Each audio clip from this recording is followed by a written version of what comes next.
ही था, लेकिन मैं आपसे पूछना चाहता हूँ क्या आपने पूरा एडिटोरियल पढ़ा है खुद ने या न्यूज़ के ट्वीट्स पढ़े?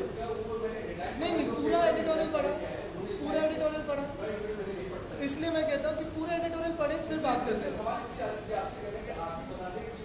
उसमें एक चीज़ तो आपने देखी होगी, मैं आपसे ये दरख्वास्त करूँगा कि आप पूरा एडिटोरियल पढ़े, क्योंकि एक मैंने आज अब भी ट्वीट किया आते आते कि अगर आप पूरा एडिटोरियल पढ़े तो उसमें जो लास्ट लाइन है फर्स्ट पैराग्राफ में, वो यही है कि कोणाची बाजू घेण्याची गोष्ट नहीं है, यानी कि किसी को डिफेंड करने की बात नहीं है।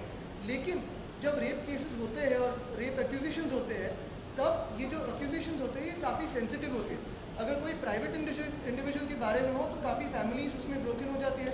पब्लिक फिगर्स हो, जैसे राहुल गांधी पे एक्यूजेशन हुआ था, वो बाद में एक्विट हुए, लेकिन 3 साल तक उन पर चलते गए डेफेमेशन की, रेप अक्यूज्ड है।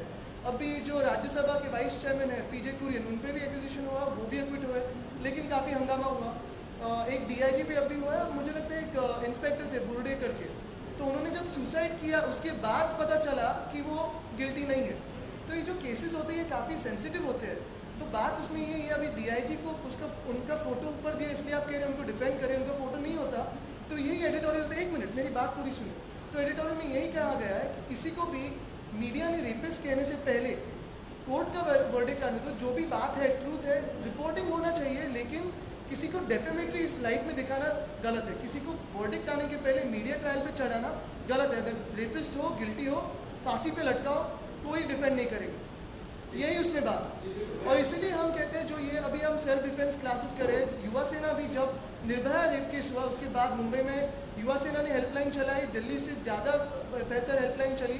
जो भी कोई गिल्टी था पुलिस में कंप्लेंट की, हमने कहीं जाके फेसबुक पे या कहीं पे कहा नहीं हमने इसको पकड़ा या कुछ, या ये गिल्टी है, ये अक्यूज्ड है, इसने ये छेड़खानी की है, पुलिस इसका जो भी हल है वो निकालेगी। मैंने वही कहा कि आप पूरा ये देखिए, पढ़िए एडिटोरियल। हेडलाइन आप भी गलत चला रहे हो, जैसे मैंने अभी ट्वीट किया कि एक सेंसेशनल हेडलाइन कोई चला रहा है, लेकिन उसका आगे क्या इंटरप्रिटेशन है, पूरा इंटरप्रिटेशन भी मत निकालिए। सिंपल मराठी में जो लिखा है वो पढ़ा तो भी मुझे लगता है कि इंटरप्रिटेशन की जरूरत नहीं। और 99 जब हमारी सरकार थी तो विमेन सबसे सेफेस्ट थे, और हम यही कह रहे हैं कि जैसे निर्भया रेप केस हो या शक्ति में हुआ, कोई भी हो, जो रेपिस्ट है उसको फांसी के फंदे पे चढ़ा दो, लेकिन अगर अक्यूज्ड है, फिर सिर्फ रेप में नहीं किसी और केस में भी, तो उसको मीडिया ट्रायल पे नहीं चढ़ाया जाए। कल कोई किसी पे भी एलिगेशन हो सकता है, इन पे हो सकता है, मुझ पे हो सकता है, किसी मेहुल पे हो सकता है, लेकिन अगर गिल्टी हो तो उसको चढ़ा। 100% रिपोर्टिंग होनी चाहिए, लेकिन उसमें ट्रायल और रिपोर्टिंग में फ़र्क है।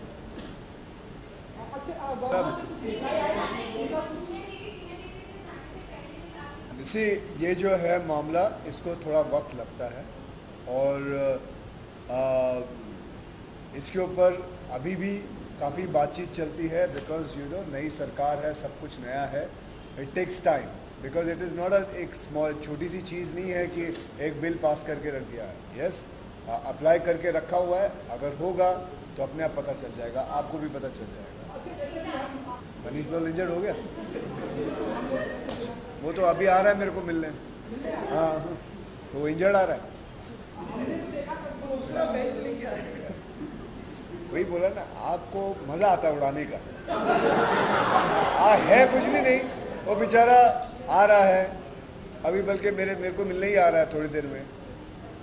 कहाँ उड़ा, कहाँ लगी, कुछ नहीं हुआ ऐसा, बस वो चैनल वालों ने कुछ बोल दिया, आपने उसको बोला चलो अब बड़ा खींच देते, कुछ हुआ है नहीं, उसको हाथ भी नहीं लगा है बराबर, और आप बोल रहे हो कि लग गई। आप बोल रहे हो बेचारा बेहोश हो गया। मैडम एक बात बताइए, उससे सेल्फ डिफेंस से क्या लेना? आप ऐसी बात कर रहे हैं कि हिस्ट्री क्लास में आइए, यहाँ आके मराठी के क्वेश्चन पूछने लग गया, तो आप जैसा बेवकूफ कोई नहीं होगा।